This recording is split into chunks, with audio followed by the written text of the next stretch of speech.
Salam sejahtera kepada para penonton. Saya Lee Kwek Hui, boleh panggil saya Miss Lee. Saya merupakan pensyarah ekonomi dari College Matrikulasi Perak. Saya juga merupakan peserta bagi Akademi YouTuber Guru Malaysia. Video ini adalah berkenaan dengan bab 1, pengenalan makroekonomi, di mana fokus kita adalah berkaitan dengan 1.2 pemboleh ubah, bahagian yang kedua. Untuk maklumat pelajar, bab ini mempunyai 3 subtopik yang utama. Jadi sekarang kita tengah kaji subtopik yang kedua lah, berkenaan dengan 1.2 iaitu pemboleh ubah. 1.2 pemboleh ubah makroekonomi. Definisi dia. Dia adalah tata statistik yang digunakan untuk mengukur prestasi kegiatan ekonomi. Ini sebagai ulang kaji lah bagi tahu tentang apa itu pemboleh ubah makroekonomi. Dan untuk maklumat pelajar, pemboleh ubah makroekonomi ini adalah terdiri daripada 5, iaitu P, I, G, I, P. PGIT. Untuk P yang pertama itu adalah berkenaan dengan pendapatan negara, diikuti dengan I, iaitu inflasi dan tingkat harga umum. Okey, untuk maklumat pelajar, video yang sebelumnya Miss pun telah bincangkan berkaitan dengan kedua-dua pemboleh ubah tersebut. Jadi untuk video ini, kita hanya akan fokus 3 lagi pemboleh ubah yang seterusnya. Okey, iaitu G, guna tenaga dan pengangguran, diikuti dengan I, iaitu imbangan pembayaran, dan akhirnya adalah P, iaitu pertumbuhan ekonomi. Okey, seperti apa yang telah dimaklumkan, pemboleh ubah makroekonomi ini terdiri daripada 5, P, I, G, I, P. Yang ini adalah pendapatan negara. I ini adalah inflasi dan tingkat harga umum. Diikuti dengan G, guna tenaga dan pengangguran.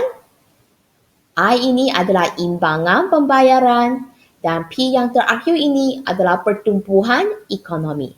Jadi sekarang, marilah kita fokus yang berkaitan dengan G, iaitu guna tenaga dan pengangguran. Guna tenaga dan pengangguran. Okey, jadi sekarang kita cuba tengok bahagian ini. Yang kita kaji adalah penduduk dalam lingkungan umur pekerja 15 hingga 64 tahun. Okey, untuk maklumat pelajar, kalau kita nak ambil kira keseluruhan penduduk, dia adalah banyak, di mana ada penduduk yang kurang daripada 15 tahun. Lepas itu, kategori yang ini, dan lagi satu adalah penduduknya adalah lebih daripada 64 tahun. Okey, jadi sekarang fokus kita hanya fokus kepada lingkungan umur pekerja sahaja. Ingat, iaitu 15 hingga 64 tahun. Okey, untuk penduduk dalam lingkungan umur ini, kita sebenarnya terdiri daripada bukan tenaga buruh dan kita juga ada tenaga buruh. Okey, sebelum kita teruskan, Miss nak tanya satu soalan. Adakah anda di bawah lingkungan ini? Ya, kebanyakan anda sekarang adalah lebih kurang 18 tahun kan?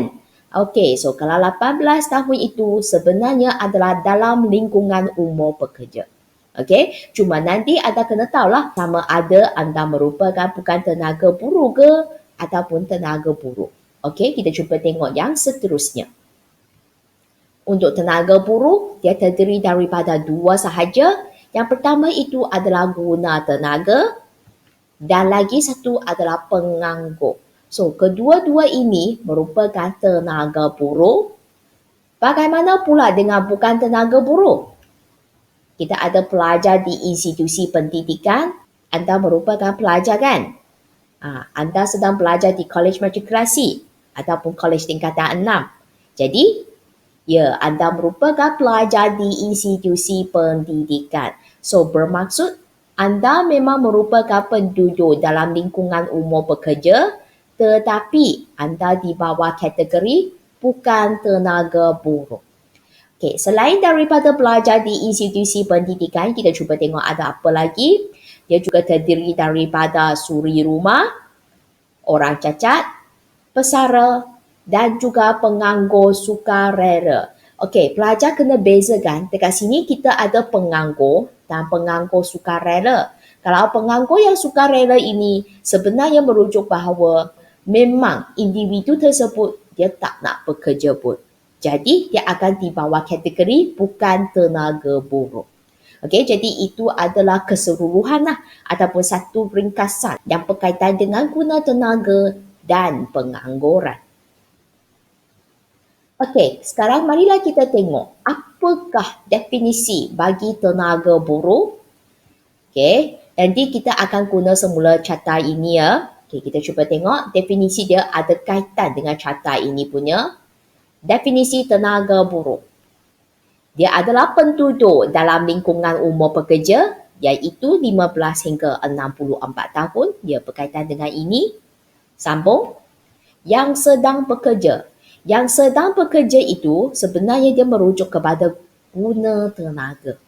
Okey, dan kita tahu bahawa tenaga buruh ini dia bukan saja ada guna tenaga, juga ada penganggur. So bermaksud definisi yang anda bagi itu dia mesti ada kaitan dengan penganggur. Kita cuba tengok. Yang sedang mencari pekerjaan. Itu sebenarnya adalah merujuk kepada penganggur. Okey, dan kita sambung lagi. Tidak termasuk bukan tenaga buruh. So bermaksud bahagian ini bukan tenaga buruh, dia tidak merangkumi dia lah. Seperti apa? Kalau anda nak bagi contoh, anda boleh bagilah contoh-contoh yang telah disenaraikan di sini. Okey, so itu adalah definisi bagi tenaga buruh. Kita sambung dengan definisi guna tenaga pula. Dia adalah tenaga buruh yang sedang bekerja. Kan tadi sudah bagi tahu kan, guna tenaga itu dia adalah yang sedang bekerja punya. Tetapi dekat sini, pelajar kena highlight sikit di mana dia adalah pekerja sepenuh masa sahaja.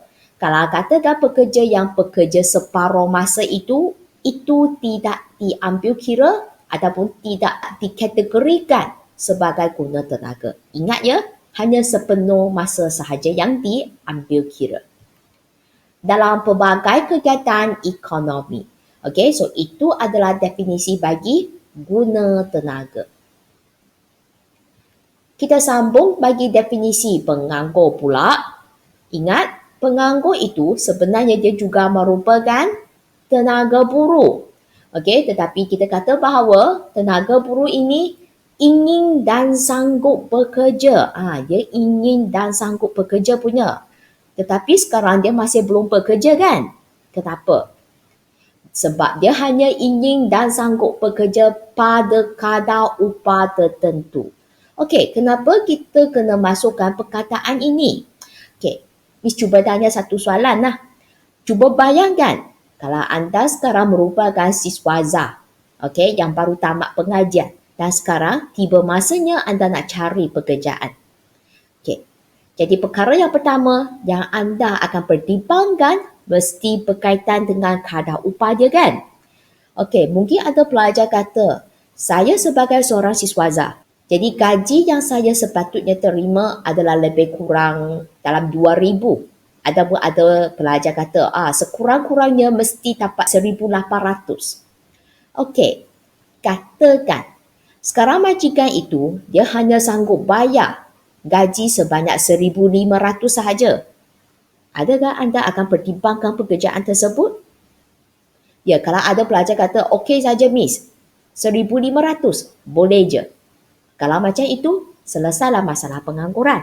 Tetapi ada pelajar mungkin fikir, 1,500 itu terlalu kurang kepada saya. Gaji saya sepatutnya sekurang-kurangnya kena 2,000.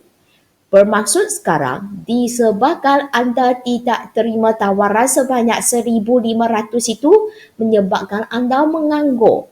Itulah sebab kita kata, penganggur itu sebenarnya dia adalah tenaga buruh yang ingin dan sanggup bekerja pada kadar upah tertentu.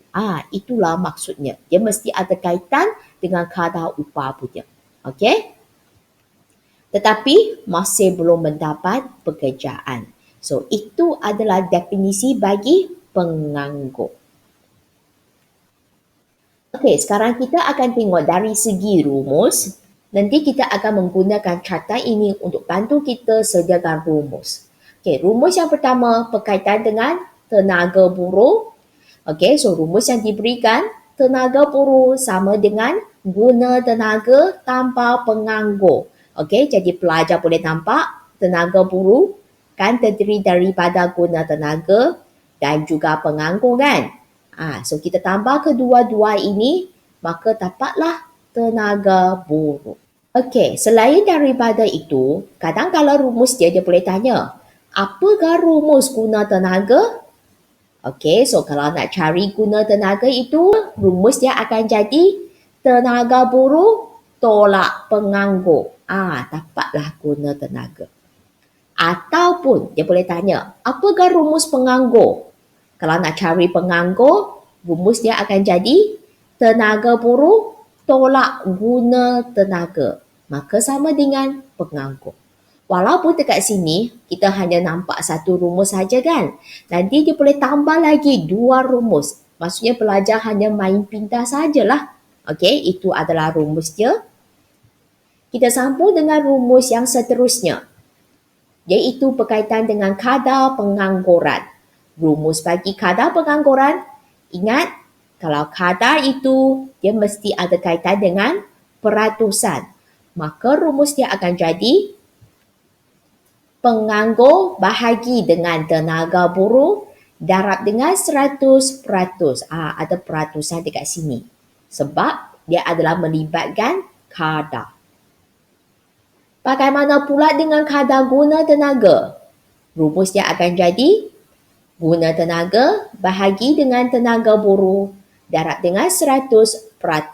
Juga sama disebabkan ada kadar. Kadar itu berkaitan dengan peratusan. Okey? Kita sambung dengan rumus yang seterusnya, iaitu kadar pertumbuhan tenaga buruh. Okey, so kalau pertumbuhan itu merujuk tambahan dia tu berapalah. Maka kita akan guna tenaga buruh, T itu adalah tahun semasa, tolak tenaga buruh, T tolak 1. T tolak 1 ini adalah merujuk kepada tahun sebelum, bahagi dengan tenaga buruh tahun sebelum, darab dengan 100%. Itu adalah rumus bagi kadar pertumbuhan tenaga buruh.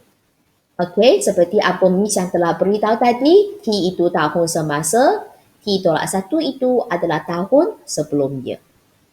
Dan ingat, kadang-kadang dia boleh guna perkataan pertumbuhan, dia juga boleh guna perkataan pertambahan ataupun peningkatan. Okey, walaupun perkataan itu berubah, tetapi dia sebenarnya menunjukkan rumus yang sama sahaja. Okey, so itulah rumus yang berkaitan dengan kadar pertumbuhan tenaga buruh. Kita sambung dengan rumus yang seterusnya. Kadar pertumbuhan guna tenaga sama dengan guna tenaga tahun semasa tolak guna tenaga tahun sebelum bahagi dengan guna tenaga tahun sebelum darab dengan 100%. Juga sama, T itu tahun semasa, T tolak 1 tahun sebelum. Dan ingat, pertumbuhan itu sebenarnya juga sama dengan pertambahan serta peningkatan. Dia memberi maksud yang sama sahaja. Okey, kita sambung dengan rumus yang terakhir untuk pemboleh ubah makroekonomi ini, iaitu kadar penyertaan tenaga buruh. Okey, so kalau katakan kadar mesti ada peratusan, penyertaan tenaga buruh. Maksudnya dia sertai dan jadi sebagai tenaga buruh. Dan asalnya dari mana? Dari ini kan, penduduk dalam lingkungan umum bekerja kan. Jadi rumus dia mesti ada kaitan dengan kedua-dua ini. Kita cuba tengok rumusnya. Kadar penyertaan tenaga buruh sama dengan tenaga buruh bahagi dengan penduduk dalam lingkungan umur pekerja iaitu 15 hingga 64 tahun dan jangan lupa disebabkan kadar kena darab dengan 100%. Okey, so itu adalah rumus bagi kadar penyertaan tenaga buruh. Okey, kita cuba tengok ya, ini adalah data statistik yang berkaitan dengan guna tenaga suku tahun ketiga 2020. Dia adalah berkaitan dengan guna tenaga. Dia adalah merujuk jumlah jawatan di sektor swasta turun sebanyak 181,000. Okey, kalau kita cuba tengok yang ini, yang warna biru punya itu adalah merujuk kepada pekerja ataupun guna tenaga separuh mahir. Yang warna ungu ini adalah yang mahir punya dan yang warna biru ini, biru hitam ini, dia adalah merujuk yang berkemahiran rendah. Okey, dan kita dapati bahawa data dekat sini dia merujuk bahawa dia semakin meningkatlah bagi pekerja separuh mahir, lepas tu menurun. Kemudian meningkat semula. Okey, dan bagi apa yang mahir punya, kita boleh nampaklah itu adalah data-data yang ditunjukkan. Okey, jadi data ini sebenarnya adalah diperolehlah melalui Jabatan Perangkaan Malaysia. Okey, kita sambung lagi. Yang ini adalah time series data ya sebab melibatkan pelbagai tahun. Okey, kita ada tenaga buruh. Jadi itu adalah bilangan tenaga buruh lah di negara Malaysia. Lepas tu kita ada penduduk pekerja mengikut industri. Kalau penduduk pekerja itu sebenarnya dia adalah merujuk kepada guna tenaga. Okey, so ikut industri lah. Dan akhirnya iaitu adalah berkaitan dengan jumlah penduduk pekerja iaitu jumlah guna tenaga. Okey, sambung dengan pengangguran. Okey, lepas tu kita juga ada kadar pengangguran. Tadi kan sudah beritahu rumus dia macam mana nak kira kan. Okey, begitu juga dengan kadar penyertaan tenaga buruh dari segi peratusan punya. Okey, itu adalah data lah yang berkaitan dengan pemboleh ubah makroekonomi yang ketiga, iaitu guna tenaga dan pengangguran. Dengan demikian selesailah perbincangan bagi pemboleh ubah makroekonomi yang ketiga ini. Sekarang kita akan sambung dengan pemboleh ubah makroekonomi yang keempat, iaitu berkenaan dengan imbangan pembayaran. Imbangan pembayaran. Definisi dia. Imbangan pembayaran ini sebenarnya dia adalah merupakan penyata kewangan. Okey, yang merekod nilai urus niaga dan aliran wang. Jadi urus niaga ini sebenarnya dia adalah merujukkanlah kegiatan yang berkenaan dengan ekspor dengan import lah. Dan aliran wang. Aliran wang ini sebenarnya dia adalah merujuk kepada contoh. Kalau katakan kita ekspor barang, kita jual barang kan? Kalau jual barang, maksudnya kita akan terima wang. Okey? Dan lagi satu adalah berkaitan dengan import. Kalau kita import barang tu, bermaksud kita beli barang. Kalau kita beli barang, kita kena bayar. Kita bayar. Kalau bayar itu merujuk bahawa wang itu akan mengalir ke luar. Okey, keluar dari negara lah. Antara sesebuah negara dengan negara yang lain, so contoh yang Miss bagi, antara Malaysia dengan Singapura, so melibatkanlah kegiatan ekspor import itu dalam tempoh tahun tertentu. Kalau tempoh tahun itu biasanya dia adalah melibatkan selama 1 tahun sahaja. Okey, itu adalah definisi yang berkenaan dengan imbangan pembayaran. Untuk maklumat pelajar, imbangan pembayaran ini sebenarnya dia adalah terdiri daripada 3 akaun yang utama. Yang pertama itu adalah berkenaan dengan akaun semasa, diikuti dengan akaun modal dan yang ketiga itu adalah akaun kewangan. Okey, sekarang marilah kita tengok apa itu sebenarnya akaun semasa. Akaun semasa itu ia adalah terdiri daripada 4 akaun iaitu akaun barangan, akaun perkhidmatan, pendapatan prima dan pendapatan sekunder. Okey, so semua ini adalah di bawah kategori akaun semasa. Diikuti dengan akaun modal. di mana akaun modal itu terdiri daripada dua sahaja, iaitu pelupusan aset bukan kewangan, bukan pengeluaran, dan lagi satu adalah pindahan modal.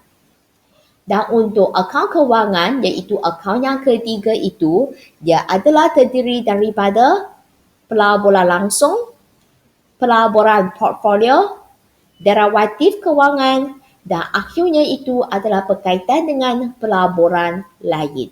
Untuk maklumat pelajar, sebenarnya pelajar akan belajar imbangan pembayaran ini dengan lebih lanjut pada bab 7 nanti, iaitu ekonomi antarabangsa. Ini hanya merupakan satu pengenalan sahaja. Okey? Okey, kita cuba tengok satu contoh dekat sini ya. So, imbangan pembayaran, kita ada butiran. Okey, yang ini adalah bagi tahun 2019. Yang ini adalah RM juta. Tadi kan beritahu bahawa imbangan pembayaran ini mempunyai 3 akaun yang utama, iaitu akaun semasa, akaun modal dan lagi satu akaun kewangan kan. Okey, jadi maklumat yang dicatat dekat sini, akaun semasa sama dengan 50,850 RM juta, akaun modal 331 RM juta dan akaun kewangan ini mencatat nilai negatif. Okey, so negatif itu merujuk defisit sebanyak 33,796. Okey, lepas tu apabila kita tambahkan semua nilai bagi ketiga akaun ini, jangan lupa kita kena tambah kesilapan dan ketinggalan. Tambah kan? Tambah itu positif negatif. So bermaksud dia akan jadi negatif. Kita tolak sahaja. Dan akhirnya imbangan keseluruhan kita akan dapat sebanyak 8,416 RM juta. Itu adalah imbangan keseluruhan. Okey, dan kemudian kita ada aset reserve. Okey, untuk maklumat pelajar, reserve ini sama dengan simpanan. Saya ulang, reserve adalah simpanan. Okey, dan sekarang imbangan keseluruhan kita adalah mencatat lebihan. Kalau lebihan itu bermaksud penerimaan melebihi pembayaran. Yang terima lebih daripada yang bayar.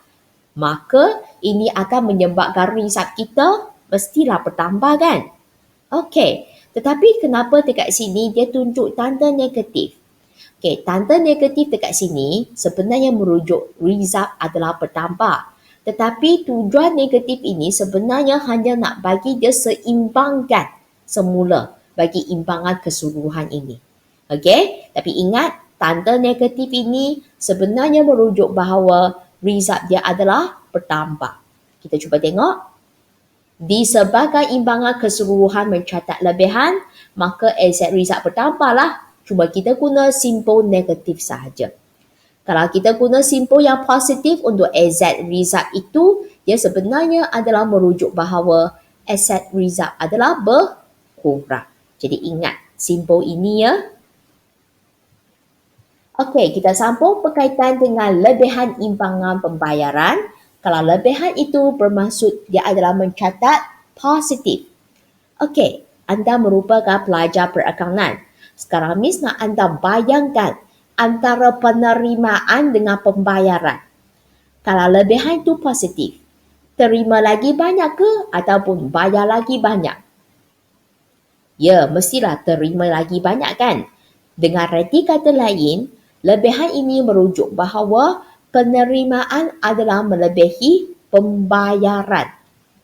Okey, itulah dia. Penerimaan melebihi pembayaran. Kalau kita terima duit itu, bermaksud kita jual barang. Kalau kita jual barang, bermaksud kita tengah ekspor. So, bermaksud untuk situasi ini, ekspor sebenarnya melebihi import. Kenapa import kurang? Sebab pembayaran ini kita bayar. Kenapa anda bayar? Sebab anda membeli sesuatu barang. Kalau anda beli itu, merujuk bahawa anda sebenarnya tengah import. So, bermaksud untuk situasi ini, kita dapati bahawa ekspor adalah melebihi import. Okey, apabila berlakunya lebihan imbangan pembayaran. Okey, selain daripada lebihan itu positif kan? Kita juga boleh mencatat negatif. Dan negatif itu dikenali sebagai defisit ataupun kurangan dalam imbangan pembayaran. Okey, kita cuba tengok defisit itu.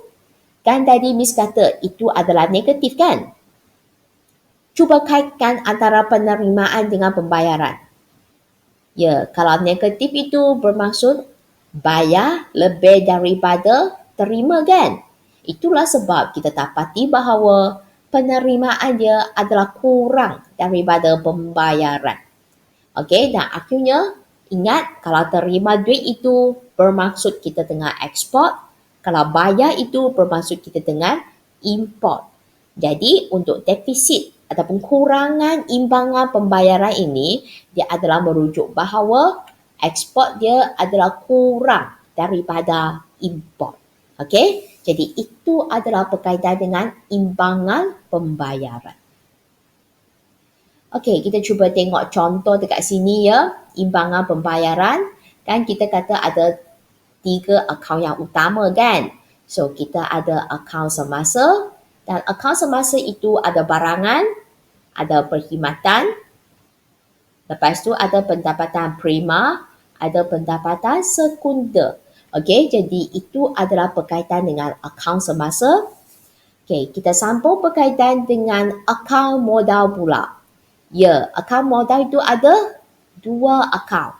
Kita cuba tengok, iaitu perolehan ataupun pelupusan aset bukan kewangan, bukan pengeluaran, dan dia juga ada pintahan modal. Itu adalah berkaitan dengan akaun modal. Dan kita sambung dengan akaun kewangan. Untuk akaun kewangan ini, ia terdiri daripada pelaburan langsung, portfolio, derivatif kewangan dan juga pelaburan lain. Okey, dan tadi kami kata selain daripada tambah 3 akaun ini, kita kena mengambil kira lagi satu item iaitu berkaitan dengan kesilapan dan ketinggalan. Dan akhirnya barulah kita dapat imbangan keseluruhan kan. Tetapi cuma sekarang dia tak tunjuk imbangan keseluruhan. Yang dia tunjuk itu adalah asset reserve.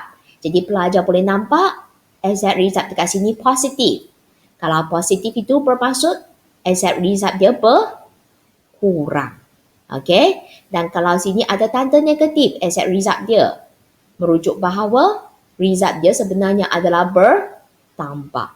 Okey? So ingatlah, kalau asset reserve yang bertambah itu menunjuk bahawa dia sebenarnya mencatat lebihan dalam imbangan pembayaran. Okey, jadi ini adalah data statistik lah berkaitan dengan imbangan pembayaran. Dengan demikian, selesailah perbincangan yang berkaitan dengan pemboleh ubah makroekonomi yang keempat, iaitu imbangan pembayaran. Dan sekarang kita akan sambung dengan pemboleh ubah makroekonomi yang terakhir, P, iaitu berkenaan dengan pertumbuhan ekonomi. Pertumbuhan ekonomi. Definisi dia. Perkembangan kegiatan ekonomi yang dicerminkan oleh pertumbuhan dalam keluaran negara. Okey, jadi kata kunci dia yang inilah, pertumbuhan dalam keluaran negara. Ingat, apabila kita sebut pertumbuhan ekonomi itu, bagaimana kita tahu bahawa pertumbuhan ekonomi sesebuah negara meningkat? Dia sebenarnya adalah ditunjukkan melalui keluaran negara. Kalau keluaran negara bertambah, kemungkinan besar kita akan dapat menjana ataupun mencapai pertumbuhan ekonomi yang tinggi. Okey, jadi pelajar ingat, keluaran negara itu dia ada kaitan dengan pertumbuhan ekonomi. Okey, kan video yang sebelum ini Miss pernah sebut, pemboleh ubah yang terakhir iaitu pertumbuhan ekonomi, kita boleh kait dengan pemboleh ubah yang pertama kan, iaitu pendapatan negara kan. Okey, sebab keluaran negara ini dia sebenarnya akan memberi kesan terhadap pendapatan negara. Sebab pendapatan negara itu Sebenarnya dia adalah berdasarkan kepada keluaran negara, dan kalau keluaran negara meningkat, pendapatan negara meningkat dan pertumbuhan ekonomi turut meningkat. Itulah sebab kenapa pada video yang sebelumnya Miss kata kedua-dua pemboleh ubah makroekonomi ini adalah saling berkait. Okey, kita cuba tengok apakah faktor yang menyebabkan pertumbuhan ekonomi ini berlaku.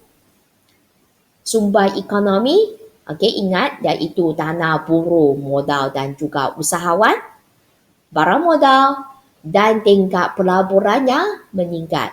Apabila perkara yang dinyatakan dekat sini meningkat, dia terus akan menyebabkan keluaran negara bertambah. Dan akhirnya, ia dapat menjana pertumbuhan ekonomi. Okey? Kita sambung, guna tenaga meningkat. Kalau guna tenaga meningkat, wujudnya peluang pekerjaan kan?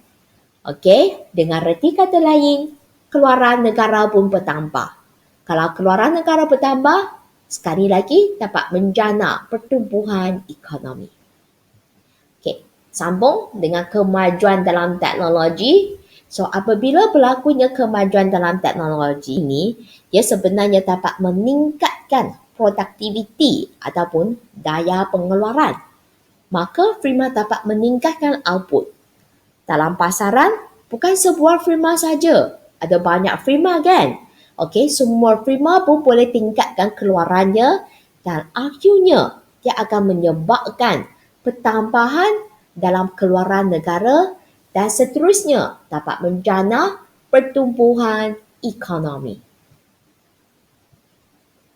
Rumus bagi kadar pertumbuhan ekonomi mesti guna data yang benar. Okey, pada video yang sebelumnya, anda sudah belajar berkaitan dengan potensi sebenar satu kumpulan kan?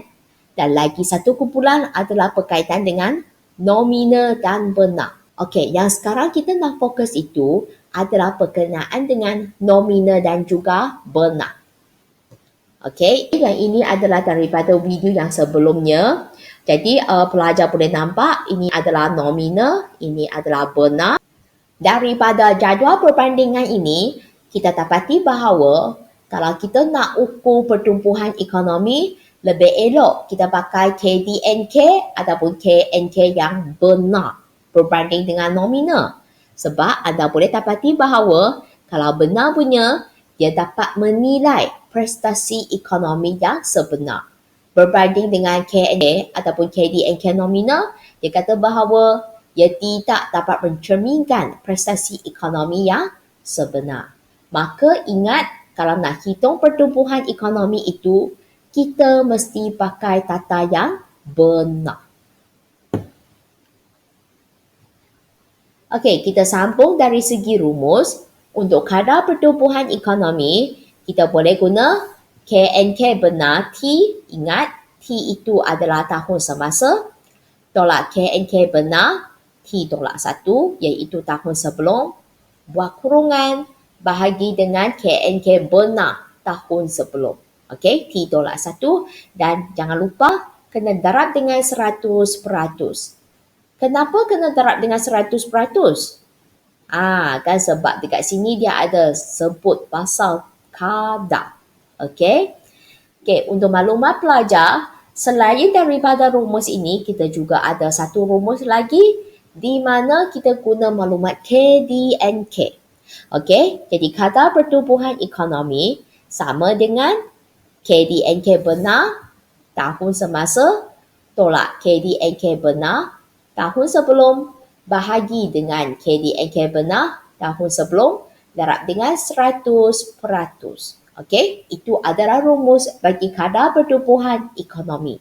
Kita boleh pilih mana-mana satu sahaja. Okey, tetapi untuk maklumat pelajar, kita dapati bahawa maklumat KDNK benar ini sebenarnya dia adalah lebih tepat untuk mengukur kadar pertumbuhan ekonomi berbanding dengan KNK. Okey, beza antara KNK dengan KDNK ini sebenarnya pelajar nanti anda akan berpeluang belajar KNK dengan KDNK ini dengan lebih lanjut pada bab yang seterusnya. Okey? Okey, jadi sekarang kita boleh nampak ya, KNK dan PNK pada harga mala. Ingat, kalau harga mala itu, dia sebenarnya sama dengan harga tetap dan dia juga sama dengan ikut harga tahun asas. So, daripada jadual ini, kita dapati bahawa tahun 2005 ini merupakan tahun asas. Okey, sebab dia disenaraikan sebanyak 100, di mana tahun berkenaan akan digunakan sebagai tahun perbandingan berbanding dengan tahun-tahun yang lain. Okey, setakat ini pelajar sudah belajar 3 pemboleh ubah makroekonomi, iaitu berkaitan dengan G, guna tenaga dan pengangguran, I, imbangan pembayaran, dan P. P itu adalah berkenaan dengan pertumbuhan ekonomi. Okey, dan jangan lupa lepas ini ingat hafal rumus-rumus yang Miss telah terangkan tadi itu. Okey, jikalau anda suka penerangan Miss dan rasa penerangan Miss ini adalah jelas dan mudah difahami, ingat subscribe pada channel Miss. Jangan lupa like serta sharekan video ini kepada rakan-rakan anda supaya dapat memanfaatkan antara satu sama lain. Okey, untuk sesi yang seterusnya, kita akan masuk sesi soal jawab. Adakah anda sudah bersedia? Boleh kuasai ketiga-tiga pemboleh ubah makroekonomi yang telah dibincangkan tadi itu ke? Okey, jom marilah kita masuk sesi soal jawab. Sesi soal jawab. Soalan dia. Tenaga buruh adalah penduduk dalam lingkungan umur pekerja berapa, yang sedang apa dan yang sedang apa pada kadar upah tertentu. Okey, cuba fikirkan apakah definisi bagi tenaga buruh. Okey, jadi tenaga buruh adalah penduduk dalam lingkungan umur pekerja, iaitu 15 hingga 64 tahun yang sedang bekerja, sebab ini adalah merujuk kepada guna tenaga. Selain daripada guna tenaga, dia juga terdiri daripada penganggur. Jadi penganggur itu dan yang sedang mencari pekerjaan pada kadar upah tertentu. So ingat, tenaga buruh dekat sini terdiri daripada guna tenaga dan juga penganggur. Okey? Kita sambung dengan soalan yang seterusnya. Rumus kadar pengangguran adalah, okey, pelajar kena fikir kalau ada kadar itu sebenarnya dia adalah merujuk kepada peradusan. Okey, apakah jawapan dia? Okey, jadi rumus bagi kadar pengangguran sama dengan penganggur bahagi tenaga buruh darab dengan 100%. Kan kita kata tenaga buruh itu terdiri daripada penganggur kan? Jadi kita akan guna penganggur bahagi dengan tenaga buruh. Okey, kita sambung dengan soalan yang seterusnya. Asset reserve yang mencatat nilai positif menunjukkan bahawa berlakunya apa dalam imbangan pembayaran. Okey, untuk maklumat pelajar, imbangan pembayaran ini sama ada boleh catat positif ataupun negatif. Kalau positif itu merujuk kepada lebihan dan kalau negatif itu merujuk kepada defisit ataupun kurangan. Jadi sekarang soalan dekat sini dia nak kaitkan dengan asset reserve. Reserve itu adalah simpanan kan? Jadi asset reserve yang mencatat nilai positif menunjukkan apa dalam imbangan pembayaran. Okey, so jawapan dia adalah berlakunya defisit ataupun kurangan. Ingat ya, asset reserve yang bernilai positif itu sebenarnya dia adalah merujuk asset reserve telah berkurang. Kenapa berkurang? Sebab imbangan pembayaran mencatat kurangan ataupun defisit. Okey, kita sambung dengan soalan yang seterusnya. Lebihan dalam imbangan pembayaran menunjukkan penerimaan adalah apa pembayaran di mana import apa ekspor. Yang ini sebenarnya merujuk perbandingan sama ada dia adalah melebihi ke ataupun kurang daripada. Okey, cuba fikirkan jawapan anda.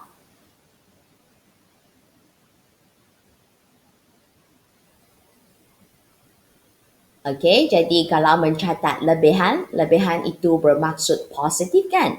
Kenapa positif? Sebab penerimaan adalah melebihi pembayaran. Maksudnya, duit yang kita terima adalah lebih daripada duit yang kita bayar. Okey, so dekat sini, bila masanya kita terima duit? Kalau kita jual barang kan? Kalau jual barang itu merujuk kepada ekspor. Bila masanya kita bayar? Bayar itu merujuk kita beli barang kan? Kalau beli barang itu merujuk kepada import. Bermaksud untuk situasi ini, ekspor sepatutnya melebihi import. Tetapi sekarang soalan ini, di mana import, apa ekspor? Jadi bermaksud import kurang daripada ekspor. Okey? Kita sambung lagi dengan soalan yang seterusnya. Pertumbuhan ekonomi merujuk perkembangan kegiatan ekonomi yang dicerminkan oleh pertumbuhan dalam. Okey, ini banyak kali Miss bagi tahu punya. Pertumbuhan ekonomi itu sebenarnya merujukkan pertumbuhan dalam apa? Cuba fikirkan jawapan anda. Okey, so yang ini sebenarnya dia adalah merujuk kepada pertumbuhan dalam keluaran negara. Okey, dan sekarang marilah kita sambung soalan yang terakhir. Rumus kadar pertumbuhan ekonomi adalah juga sama, ada kadar itu bermaksud dia mesti melibatkan peratusan. Cuba fikirkan, apakah rumus bagi kadar pertumbuhan ekonomi?